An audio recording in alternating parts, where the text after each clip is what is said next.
Thank you very much.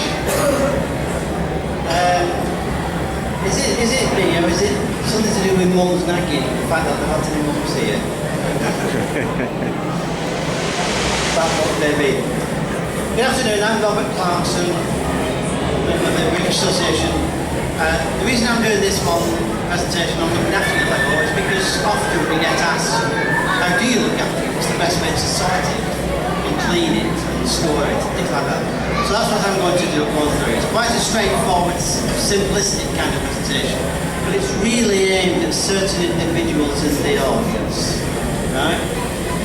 But the parents need there to remind them of it. Remember when that guy said do such and such? So here we go.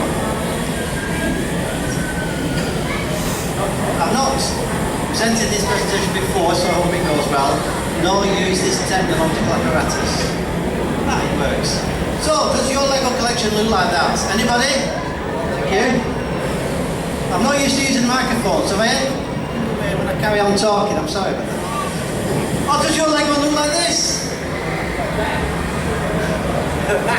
That is so disappointing. It's Sunday.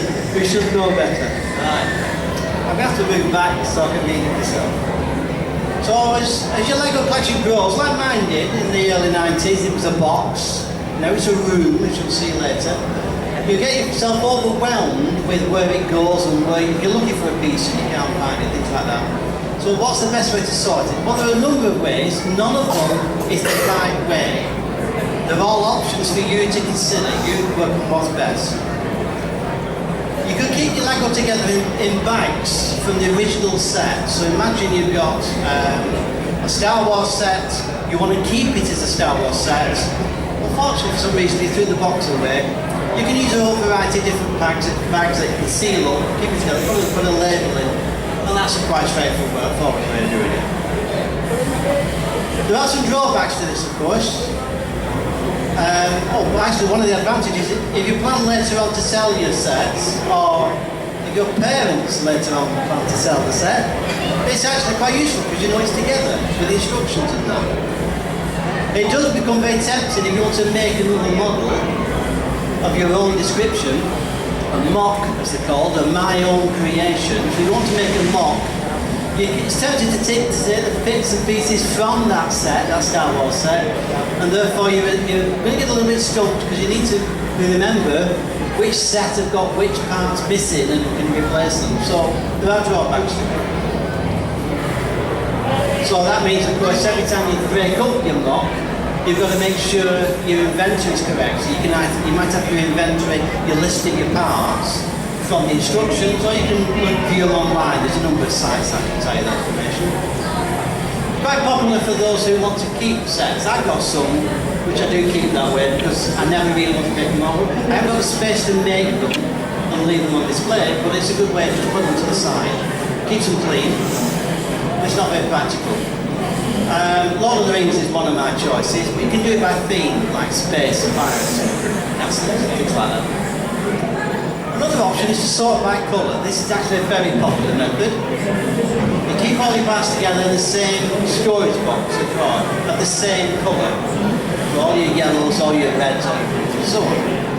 You can easily build, for example, a blue and grey spaceship. Anybody seen here a blue and grey spaceship? Thank you very much. It's over there. You have to go and have a look for it later. It's a big blue and grey spaceship. So if you wanted to build that, it's quite easy because all your greys are in one box and all your blues are in another. Quite easy to do that. You can find them. You don't need to worry about where your colours are. You can find them that way. One big drawback, well, this is from my collection, is black, for example. A lot of the colours are the same. You're looking for that 1x2 grid with a long spongy thing and a lump on the end. It's black. Anybody see it? Anybody spotted it yet? I assure you it's in there, but I'm not telling you where it is. That's one of the difficulties, finding the piece you want that's in a particular colour. So sometimes you might need a particular piece. It doesn't matter what colour it is, but if you put it in the box, it's finding which box it's in. You know you've got a 1x2 flat plate with a long thing and a lump on the end, but what colour was it? So it can be difficult finding parts that way. Okay, I've only just started. we sorted sets by, sorting your elements by colour, that's what we're looking at. If you're doing a mixed style of building, then it might not be the best choice for you because of those problems you're going to, which box is it in, can I find it, have a look in the boxes. Another way is by sort by element. Now many people call them Lego bricks and refer to them all as Lego bricks. But quite clearly a window isn't a brick. So actually the technical word is element, Lego elements. They're all collectively known as Lego elements. Right? So you simply separate your parts of the type of Lego elements. 1 by 1 bricks, 1 by 2 bricks, 1 by 3 bricks, and so on. There's about 1,500 different elements that you can come across. The advantage there, you'll have your plates, which are those Lego elements which are a third of the size of the standard brick. 3 of them together will make a brick. You can put them in one box, you'll have roof pieces another, you'll have minifigs in another, all that sort of stuff. So if you're looking for a window, it's in your windows box. If you're looking for that parts of that blue and grey spaceship, that will be harder because you need to remember what the elements are and where the elements are for that bit. So that's why there's pros and cons about every system. Might not be that easy. You will need, of course, the abundance of tubs and boxes to put them in. We started off with a kind of plastic pirate chest, and then we went to B&Q, or there are other shops that sell storage boxes, and I came across storage box with the different compartments. I've still got them, but that started with one. I've got about 15 of them now, so you get more and more as your collection might get bigger. Or your elements you want to separate almost distinctly. It is easier to find your parts for the creations you want because you'll be remembering where things are and what you can use them for. It's easy to clean them up. Oh, I missed that second point. That was a good idea I had. By having it this way, you should get familiar with the different parts you've got. So you look at them and think, oh, what else could we do with this? What else could I make? What different way can I do with it? For example, there's a kind of a piece which is shiny on top, and then it's got 2 clips at the end. Used for a whole variety, but I've never seen it used for roofs, for tiles. And on my display, which is on the Western theme, you look at the stables, that's what it's made of. So you look at your piece and think, well, what else can I make with this? What else can it be used for? And you'll see that all around here. So this technique is very good for that. We would recommend it for that. Now then, to move on to storing your Lego. So you sorted it out, how you're going to store it. Now you want to keep it clean and tidy, depending on how to store it. I'm going to pass this around a little bit later, but to be warned, what I'm saying here is this is a drawback of not storing Lego properly, correctly or safely. This is from collections of bits of car boot sale Lego and friends and neighbours and so on Lego. And you saw the kind of damage that can be done if you don't store your Lego. I'll come back to that. So bags are quite good. Your Ziploc bags, you might get sandwiches in them, excuse me. Therefore they can be sealed up. And so bags are quite good. But because Lego does have really sharpest edges or corners, you could easily rip through the bags. That's one drawback there. Cardboard boxes are pretty good. You can get them for free from supermarkets and places like that. They can, providing you've kept them pretty good condition, they'll stack up here. Well, they're not too bad. They can be a bit unstable. Small tubs, right. Small tubs like those thoroughly cleaned after they contain butter. Or better still, boys and girls, ice cream. So you buy lots of ice cream, don't you, parents, so that they can pull the Lego away after you've cleaned the tub. Nobody seems to be disagreeing with that. A bit lovely, not too sure. But anyway, so they're quite good because you can have a lot of small parts and therefore they'll stack quite nicely and sort of that way. You can put labels on the outside, stickers and stuff, so it's easy to find. Plastic boxes come in all variety of sizes. At Asda's, there are other commercial stores that sell plastic boxes, but Asda's, they had a sale of large lunch boxes. What's that company? That lunch boxes? I can't hear you. But that company anyway. Not Pirates, that's the Tupperware. Tupperware, thank you very much. Tupperware. I get there. What would I do without you? They actually had a sale of those, so I got actually 20 of them. Nice big boxes. I've still got, they're brilliant because they're clean, they're sealed, and you can stack them up. Big label on the side to any what's in. So you shop around for sales and things like that. Storage cabinets now are the ultimate in collecting and storing your Lego. However, as you can see, they can be a bit on the expensive side, but you can decorate them, you can paint them, you can make them nice, bright and cheerful. A shelving system, obviously, allows you to organise your boxes and your tubs and your bags and put them on display, probably along with one or two of your mocks, your my own creations, models that you made. So this is an example. This is 1/4 of my room. And as you can see there, we've got really all across the middle shelving systems, plastic shelving systems. These were by Tesco's and they're on special offer. But I'm sure there are other stores that would also sell shelving boxes. You see, anybody recognise the blue one at the bottom left-hand corner? I've taken the label off. But they're the boxes you get, thank you. They're the boxes you get that contain lots and lots of different bricks. So they're pretty good for that. The larger boxes at the bottom, I just realised I thought you could do at the top, are the Tupperware boxes that I was talking about. And then the box over the right is the one I put my parts in to sort out later, but probably never get around to it. I've got 4 of them now. I had one when I took this earlier this year, and I've got 4 of them.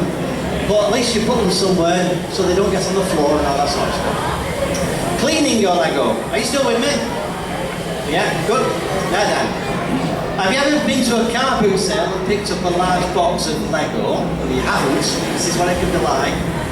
If you look at it, you find that some of the pieces were in need of serious cleaning repair. So I'll pass this round, so when you've looked at it, pass it round, you start here, pass it to the back, and across and back to the forward. What I need you to do is have a look at it, look at the variations of the colours, but also look at the side as well, and look at the damage. Try and think what's caused that damage. Let's see how good you are. So this is Lego I've picked up, I've cleaned it, but not thoroughly because it don't fit the object. That I picked up from some Lego I bought off a neighbour, and it's got a whole variety of different adaptations to it, shall we say. So let's go through these. That's upside down. So the good news is Lego really is quite easy to clean. Being plastic, you can stick it in the sink with a bit of soap and water, leave it soak for a moment or two. Hair presto, it will come up quite nice and shiny. Try not to make the water too hot. If it's too hot for your hands to put in, then it's too hot for your Lego to put in. Too hot will mean it'll warp and bend the plastic. It won't stick together that well. It's quite safe. However, if you've got electric parts, don't put those in the water. I'm sure everybody should realise that electricity and water don't mix. And when they do mix, it usually causes very serious damage to the Lego, or maybe even to you when you try to use it. So, be careful about that. If the pieces are very, very, very, very dirty, you can soak them overnight. Same solution, same system, just leave it a bit longer. You might need to give them a kind of cloth, a cleaning cloth to wipe them over. Use old toothbrushes or to clean between the studs and the crevices. Something else there. And also thoroughly rinse them off afterwards because you don't want any of the washing up liquid staying on them. They make them a bit slippy, they probably dry so you can loose, smeared and dirty. So make sure you've rinsed them and then you've dried them thoroughly. When you dry them, you can use a colander. Anybody know what a colander is? Only one of you. I think guys you need to get into the kitchen more. A colander is a plastic bowl with holes in it and you drain the water off. They're very good at that. Give it a good shake in that. But be very careful, as I've learned from my own experience. Despite how careful I thought I was, little Lego pieces still went down the toilet. Still went down the kitchen sink. Freudian slip there, I think. Where I was washing them. Yeah, it went down the kitchen sink. I tried to stop them by just moving the plug a little bit. No, don't do it that way. Drain the water off some other way, probably in a bowl or a basket. Right. You can disinfect just so you can use bleach. But only if a parent's supervising, you only need a very small amount of bleach.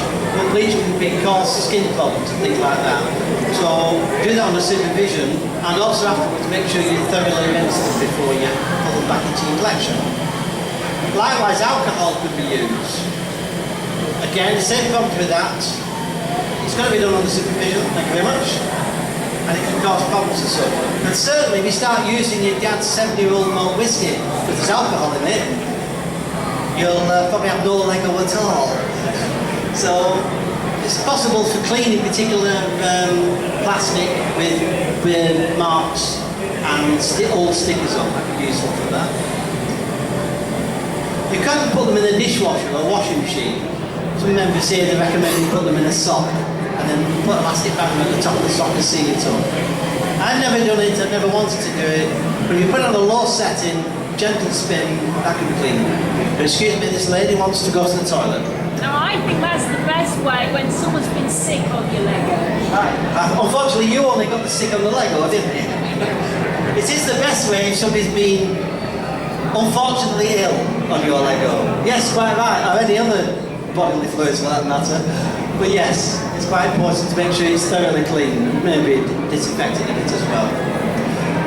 Don't use a clothes dryer or the dishwasher's dry setting because the heat that's generated to dry the pots, crockery and things like that, could actually warp your Lego, damage your Lego. And as before, don't put your electric parts in, don't put your tyres in, Lego tyres. They can be taken off all wheels, so they're separate. Don't put those in as well because they'll get damaged too easily. And then once you've cleaned it, put it out in a towel to dry. Right? Ideally not in direct sunlight, as we'll come back to in a moment. We'll put them out so there's plenty of air circulating and probably turn them over occasionally because water, certainly on the inside of bricks, the water does like to harbour there, does like to hide in the corners. So you need to make sure they're thoroughly dry. You could probably use a bit of a hairdryer on a low heat setting just to fan the air. But bacteria can grow in that bits of water, so that's not very hygienic. As well as the fact that water does collect up and you build a model, and then it drains onto your cardboard or your paper or anything that goes with that model. It'll only spoil it and damage it. So it's quite straightforward to wash it. Some polish removers, plastic polish removers can actually be cleaned particularly from scratches. If it's got a particularly bad gouge like some of these have, certainly along the side, that's it. You won't repair it at all. So it's just surface scratches that can clean it up. Not on clear, what we call trans clear, the clear glass type plastic, because that could actually, the whole lot of it could become damaged. WD-40, and there are other kinds of oil spray, could also be used to take off some pen markings, some of the residue from stickers. You know, when you put a sticker on and take it off, there's always bits of it like that. If you want to keep the sticker on the Lego parts, just gently hand wash it, gently dry it, that should be sufficient. Dusting, yeah then. You can always give your Lego on display, sets that you've got, like I do in mine, a quick dusting down. Something you can use is something like this. It's called a blusher. Women use it for making themselves look young and beautiful. That's why I've got it. But it's got a nice, it's got a nice fine brush. So it tickles. Right? Then you can get others which are harder, a bit more like a toothbrush. So a bit harder so you can get into little bits of corners a little bit easier. And if you've got a model with delicate parts on, too hard and you'll just break those parts off. So the blush is best for that. Feather dusters are equally as good.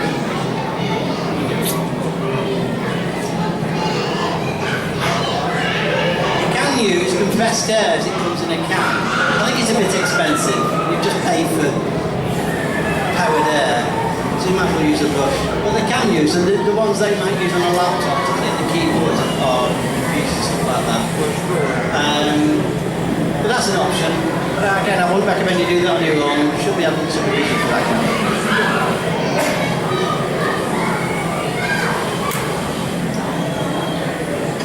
Right, some small handheld vacuum cleaners you have the option of blowing air. So that's a good option, that's something you can consider. Right? However, like I said before, it's not recommended for models with delicate parts because it'll just blow the parts away.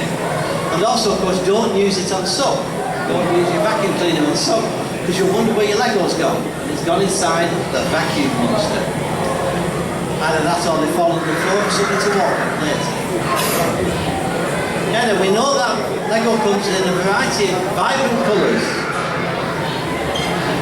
This is an example of the kind of colour range you can get now. Now in my day, I'm old enough to be allowed to say that, in my day you only had 5 colours, black and white were 2 of those, and you had red, blue and yellow. Now you've got a whole variety of wonderful, really good colours. Unfortunately, in direct sunlight, for a period of time, those colours will start to fade, change.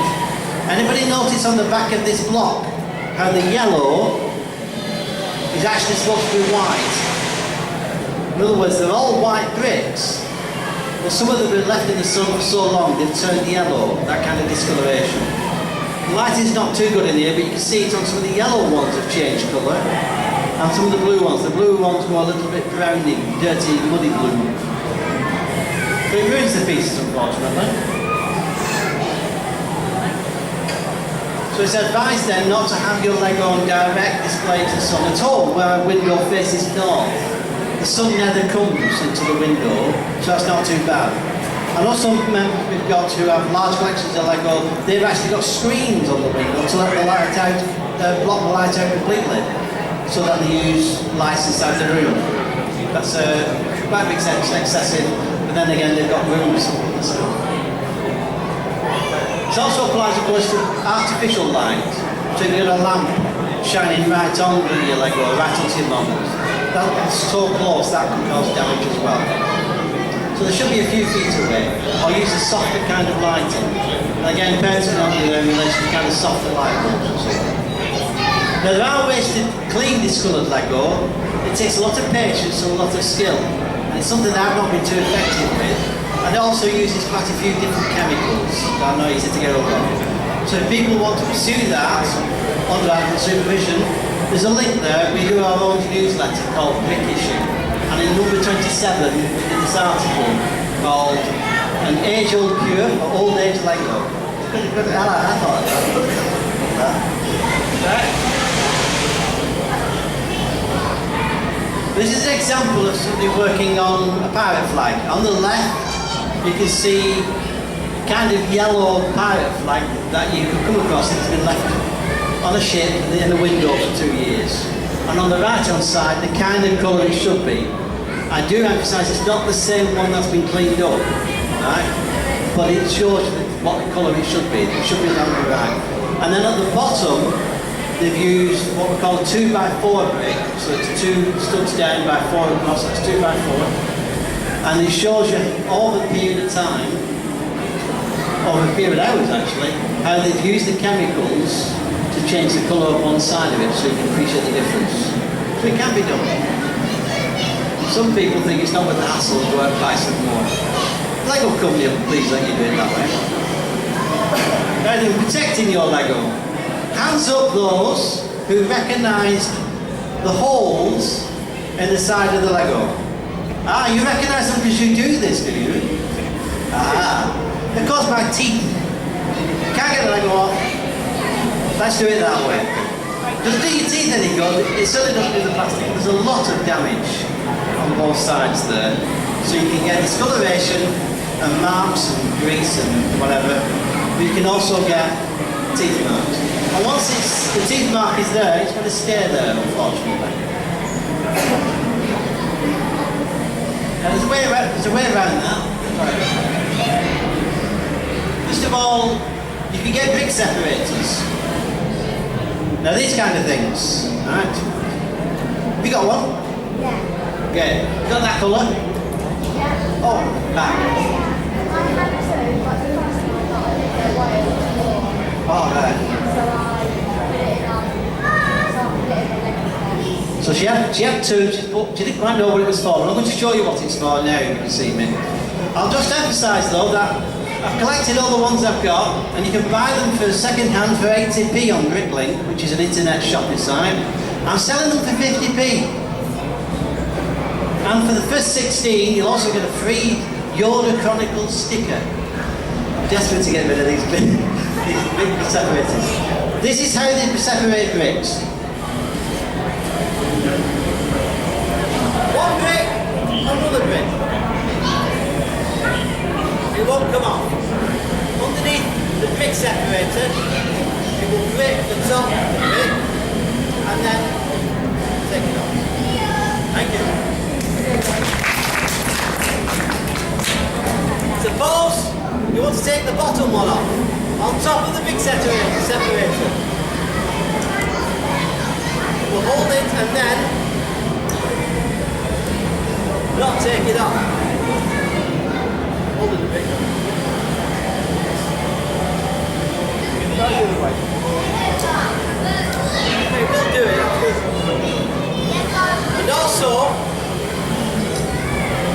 And also the central piece actually is a Technic pin. So if you use Technic pins with little wheels and axles and cogs and things like that, that can actually be very useful for pushing the axle out of the wheel connection. It can be very difficult to get out, so that's why they're designed for that. So if you're interested in buying one, please come to see me in a moment. So the best way of looking after your Lego this way is not to leave it lying around, because it'll get hoovered up and go into the belly of the vacuum monster. Or that, it'll go in the bin because some adult will complain about standing on them or kneeling on them and throw it out. That's what a lot of people do, unfortunately.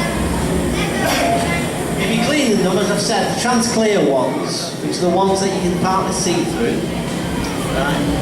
Avoid them getting scratched as much as possible. Keep those in a separate bag, probably a padded bag or a box, because they will show the scratches the most, and therefore be harder to get rid of. Thank you. Any questions? Yeah. Does the pointy bit on the front of the brick separator do anything? Does the pointed bit on the front of the separator? So you mean that little piece there? Oh yes! Thank you very much. Yes, at the end of the big separator, it actually goes very, very fine into a little edge. Tiles are the bricks with no studs on top, little thin ones. And they've got usually got a groove around the outside. You can actually put that under the groove and just pop it up. I've not bought any tiles, so I can't demonstrate it. I'll spot it, thank you very much. So they can be used for that, multiple purpose. Any other questions? You weren't too sure, were you? Mr. Security, any questions? No, really? You'll catch me afterwards. You watch, you'll come up to me afterwards. Well, thank you very much for your time. Been a bit longer, I've been rabbiting on too much. Thank you.